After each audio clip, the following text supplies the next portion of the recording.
Isang liglig, sagana at umaapaw nga ng mga bulaklak ang ating agawin for today's ganap. Siyempre, bago ang lahat, isang mapagpalang araw. Kamusta po? Today's video nga na isang shop ang ating agawin at ang gusto ng customer ay mga fresh flowers ang ating agamitin. Bali si amo na nga niya nakipag-transact dito sa ating customer for today's video para wala masyadong sakit sa ulo. Naku, mahirap na. May dala-dala nga ni perfume itong customer natin na ito na nag-request siya na pabalutan ng gamash or tela ba. Para mas elegantation kapag isasama nga naman dun sa mga regalo niyang kaginintuan at kaperahan, di ba?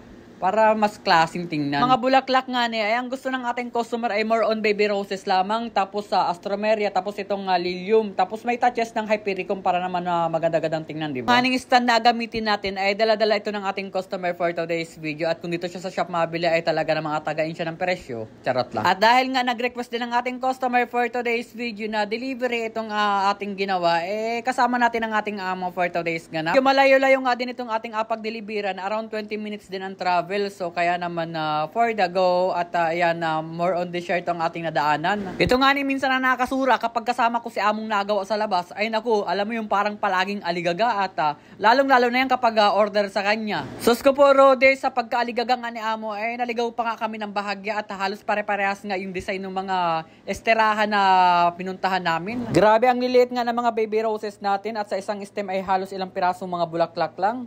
So anyways, highways, at dahil nga masunurin tayo sa ating mga customer at gusto niya ng maraming bulaklak sa kanyang arrangement. So ayan na madam ang inyong request sa talaga namang liglig at umaapaw ang mga bulaklak sa kanyang stand na ito. So ayun, mabuti na lamang at nagustuhan naman ng ating customer ang ating for today's ganap at sulit naman ang kanyang binayad sa ating arrangement for today's video.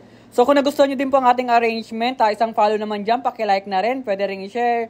So maraming salamat po sa panonood. Hanggang sa muli, paalam!